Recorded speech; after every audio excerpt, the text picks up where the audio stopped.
सभी किसान भाइयों को नमस्कार। साथियों, इस समय हम करनाल के राष्ट्रीय डेयरी अनुसंधान संस्थान में हैं और आज 11 मई को यहाँ पर एक बहुत बड़ी कार्यशाला होने जा रही है, interaction meet with stakeholders for promotion of wheat export.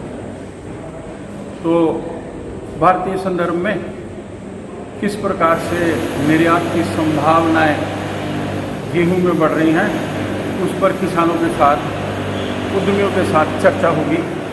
आइए देखते हैं क्या है प्रोग्राम।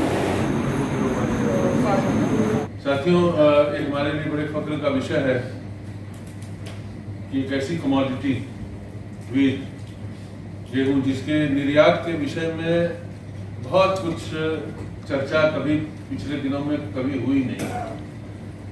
आज परिस्थिति ऐसी है, हमारे किसान भाइयों की मेहनत से पॉलिसी प्लानर्स, पीडा, सरकार एज ए होल और हमारे आईसीआर के संस्थानों की तरफ से कि आज ऐसी स्थिति बनी है। अभी मैं चेयरमैन साहब से जिक्र कर रहा था, 7.5 से 8 मिलियन टन का हमने निर्यात कर दिया है और हमारा जो लक्ष्य है 10 से लेकर 15 मिलियन टन को एक्सपोर्ट करने का है।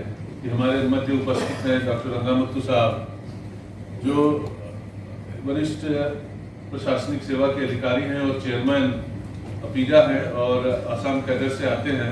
लेकिन जो उनकी सबसे बड़ी खासियत है, मैं मानता हूं कि वो एग्रीकल्चर के ग्रेजुएट हैं और Tamil Nadu agriculture university, Punjab agriculture university और फिर अंततोगत्वा भारतीय कृषि अनुसंधान संस्थान से पीएचडी की डिग्री हासिल किए हुए हैं। इशू है, ऐसा मुद्दा है जिसके वजह से हमारा विगत दिनों में निर्यात काफी प्रभावित होता रहा है।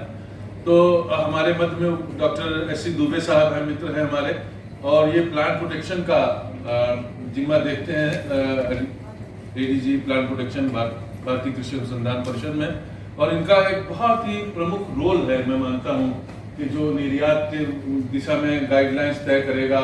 हाल फिलहाल में ही मध्य प्रदेश शासन से माननीय मुख्यमंत्री जी का एक पत्र हमारे कृषि मंत्री साहब को मिला था, उसमें कुछ दिशा निर्देश हमें माननीय कृषि मंत्री से प्राप्त हुए हैं और हम लोग मध्य प्रदेश, गुजरात और जो मध्य भारत है उसको इस प्रयास में है कि इस क्षेत्र से जहाँ करनाल बंड की बहुत समस्या नहीं है, वहाँ से गेहूं का निर्यात किया जा सके। इसमें डिपार्टमेंट ऑफ प्लांट क्वारंटाइन बहुत ही निर्णायक भूमिका अदा करेगा और उस दिशा में एक सूत्रधार के तौर पे डॉक्टर एस सी दुबे का योगदान बहुत ही प्रशंसनीय है। और निश्चित तौर पे इनके यहाँ आने से जो हमारे स्टेक होल्डर्स हैं उनके मध्य जो इंटरेक्शन होगा वो मुझे लगता है कि काफी आपके ज्ञान को बढ़ाने में फायदेमंद साबित होगा, और खास तौर से हार्वेस्टिंग के बाद, क्योंकि बहुत से मापदंड हैं, उन पर विस्तार से चर्चा की जाएगी। और हमारे कृषक भाइयों को, जो हमारे फार्मर हैं, उनको इसके बारे में बहुत ज्यादा मालूमात नहीं है, ऐसा मेरा मानना है। कितना उसमें बीमारी का, कितना वीट सीड का, क्योंकि कुछ देशों में कुछ बीमारी, कहीं वीट सीड, कहीं कट ग्रेन, कहीं फिजिकल इम्प्यूरिटीज, तमाम तरीके के मापदंड है उसके। गेहूं में भी पोस्ट हार्वेस्ट पेस्टिसाइड यूज बड़ा ही एक तरीके से डिस्क्रीट, मैं कहूँगा, मतलब बेतरतीब किस्म का होता है और हमारे पास बहुत से विकल्प नहीं है। एल्यूमिनियम फास्फाइड वगैरह करते हैं। जब यूरोपियन यूनियन की बात हम करेंगे और एक्सपोर्ट की बात करेंगे तो ये मुद्दा भी आएगा। क्राइसिस रहे चाहे ना रहे, हमारा उद्देश्य है गेहूं का निर्यात हर वक्त उसी स्तर को प्राप्त करते रहना। तो हमारे पास एक स्वर्णिम अवसर, गोल्डन अपॉर्चुनिटी जिसको मैं कहूँगा, विश्व के बाजार में अपनी पैर स्थापित करने के लिए मिला है।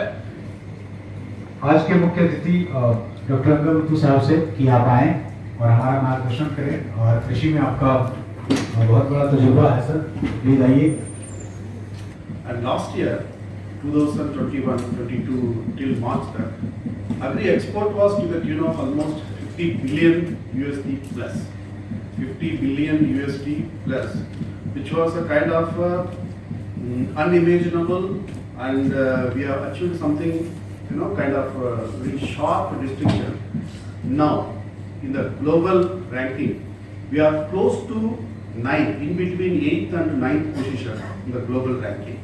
Those gone are the days we used to be, like a 12th, 15th position in agri export globally. Now we are inching towards 9th and 8th position. We are in between. We have to export as per the importing countries' requirement.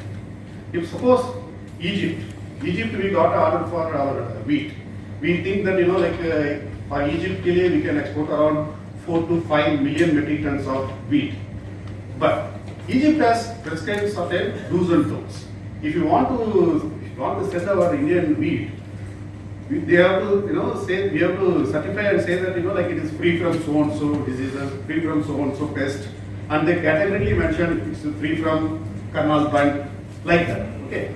So we have to fulfill that condition, and it's not that, मेरा पास बहुत अच्छा गेहूं है, मैं बढ़िया से produce कर रहा हूँ, एक गुड क्वालिटी है. We know it's a good quality. हमको पता है good quality है, अच्छा quality है. Like India type of country, we grow almost all varieties of wheat.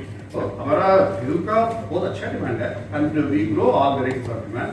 हमारा प्रोटोकॉल बहुत अच्छा है. Compared to other countries, we follow all the best of the package of practices. That is the institution like ICR, Indian Institute of Wheat and Barley Research, PAU, HAU. They are all IRIs. They are doing good work. There is a very good extension system in place. We can always compete. We can always competitive, and we can always compete with any of the best countries. Like morning we were discussing, agriculture product ऐसा product है, हर season में कोई, there will always a substitute. Okay, ऐसा substitute होगा. Like Ukraine crisis is giving us an opportunity. Now अभी हम क्या करना? We have to establish our wheat brand. Indian wheat brand is the best. We can give wheat throughout the year. It's not that Ukraine crisis आ गया, 2 महीने के लिए हम supply किया, after 3-4 months हम बंद कर दिया. No, we should that the global market is so sensitive. Like after 3 months, 4 months, you will get Argentina wheat. Okay, Argentina से भी आएगा. Again, Ukraine and Russia, see, it's like more of a temporary crisis. Okay, it will be normal after 2 or 3 months or 6 months. So after that also we have to take care of that. So now the time has come. We should make our Indian wheat as a very good brand and a good quality wheat, and we have to follow qualitative parameters and quality parameters. We are shipping our first shipment of Egyptian wheat from India to Egypt. Do you know their national plant quarantine ka minister is stationed here. He is examining and checking our wheat quality. He is sitting in Kandla. Okay, Kandla में Egypt से आके बैठा हुआ almost for the 1 week. He sent his entire team. They are taking our samples. पूरा हमारा जो sample है, पूरा sample को check करके, then they are sending. So it is basically what I want to say. This market, it's a very sensitive market. Okay. So agriculture product is not like some engineering product or some hardware computer. No. If you lose one time, suppose एक shipment in Egypt से, they found, इसमें so and so कुछ some disease, some pest कुछ निकला. You know what they will do? They stop, shipping our product. They will not say anything. They will say that, आपका product नहीं चाहिए. They will go to some other place. Simple thing. Because like us, wheat is grown in at least 50 plus number of countries.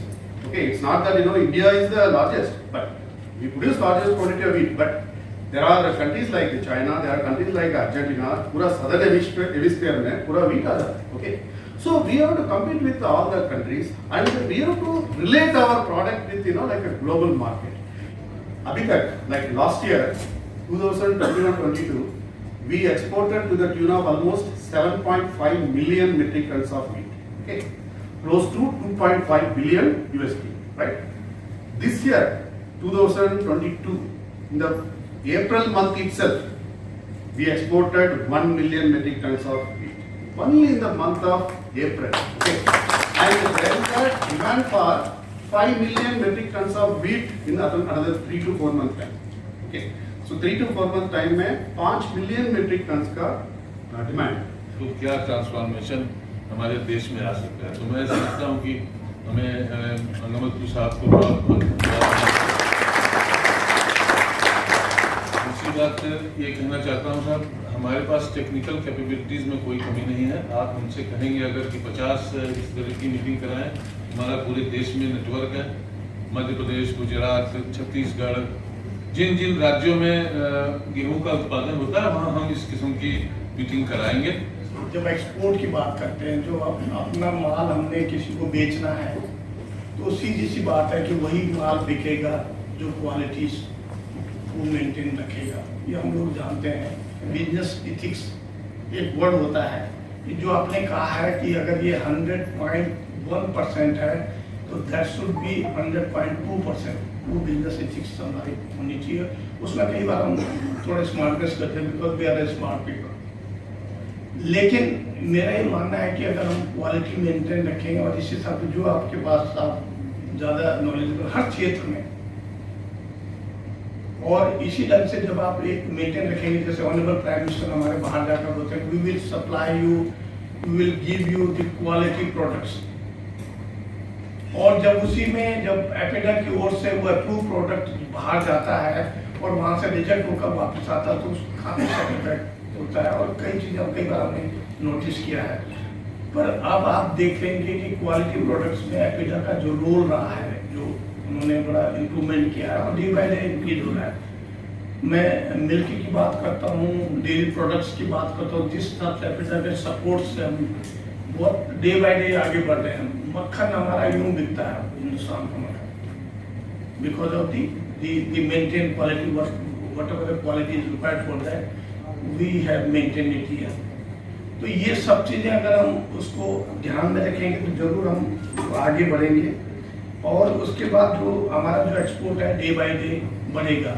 कुछ area में होगा, मध्य प्रदेश का कुछ भाग हो सकता है, southern peninsular part of India का कुछ भाग हो सकता है, लेकिन गेहूं जहाँ मुख्य रूप से पैदा होता है पंजाब हरियाणा में, तो नहीं उसमें। तो हमें उसमें क्या विकल्प ढूंढना है?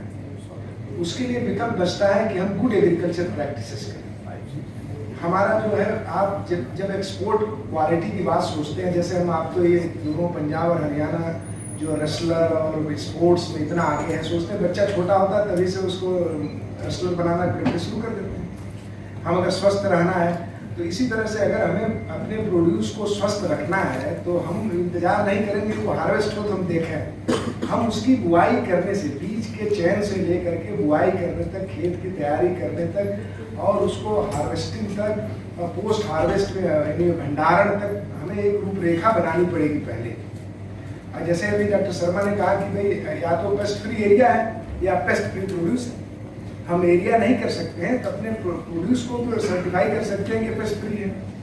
उसके लिए हमें गुड एग्रीकल्चर प्रैक्टिसेस का ध्यान देना पड़ेगा। जैसे अब आपका इलाका ऐसा है, पंजाब हरियाणा का बासमती राइस के प्रोड्यूसर्स हैं, उनको पता है कि हमें क्या करना है कि जो हमारा प्रोड्यूस जो है एक्सपोर्ट क्वालिटी का हो। तो हमें कई चीज़ें उसमें अगर एक्सपोर्ट रखना है तो हमें या तो उत्पादन के साथ साथ उसकी गुणवत्ता पर ध्यान देना है। केवल एक पेस्ट नहीं है, और भी तमाम पैरामीटर्स उसमें होते हैं, जो है क्वालिटी पैरामीटर है, उसको ध्यान देना है। और जैसे डॉक्टर शर्मा ने बताया पेस्टिसाइड रेजिड्यू, उसको भी हम जो है प्रोड्यूसर ही खत्म कर सकता है। गेहूं में बहुत कम पेस्टिसाइड यूज होता है और हमें ध्यान देना है कि कब हम करें कि जिससे रेजिड्यू न आए। बहुत सा है, जैसे अगर मान लीजिए आप बाली के समय कर देते हैं, हार्वेस्टिंग के बीच कोई भी गेहूं में पेस्टिसाइड ऐसा नहीं है जिसका रेजिड्यू 20 दिन के बाद रहता है, जो संशोधित की गई दवाएं, तो आप 20-25 दिन पहले उसके बाद न करें। जो फ्यूमिगेशन होता है आपका मिथाइल ब्रोमाइड का, फास्फिन का, उसके रेजिड्यू बहुत कम आते हैं, लेकिन वो भी ध्यान देना है कि हम कितना कंसंट्रेशन, मात्रा कितनी रखें, जुड़ी हुई है, जिनको हम अगर सही रूप से चलें तो हम उनको एड्रेस कर सकते हैं। और उसमें सबसे बड़ी जो समस्या है वो है करनाल बंड। करनाल बंड हर सीजन टू सीजन वेरी करता है। किसी सीजन में बहुत आता है, किसी सीजन में नहीं आता है। जब पैनिकल स्टेज होती है, जब मिल्क स्टेज होती है, उस वक्त अगर बारिश आ जाए तो शायद करनाल बंड का स्प्रेड बहुत ज़्यादा हो जाता है, क्योंकि उसके थ्रू इसका स्प्रेड प्लांट टू प्लांट पड़ता है। सॉइल से वो बर्न होता है और जैसे ही स्प्लैश आता है वो दूसरे प्लांट्स को इन्फेक्टेड करता है। तो हमें इस बात को समझना जरूरी है कि जब तक हम करनाल बंड के ऊपर अच्छे से अपनी तैयारी नहीं करेंगे तो शायद जितना पोटेंशियल हमारा है गेहूं निर्यात करने का, हम उसको नहीं छू पाएंगे। और उसके लिए क्या करना है, मैं 2-3 बातें सिर्फ ऑडियंस का ध्यान आकर्षित करना चाहूँगा। सबसे पहला है एक अंतर्राष्ट्रीय संस्था है, इंटरनेशनल प्लांट प्रोटेक्शन कन्वेंशन। सारे जितने देश हैं, आज के दिन करीब 180 देश उसके मेंबर हैं, उसके अपने कुछ मानक हैं, कुछ स्टैंडर्ड्स हैं।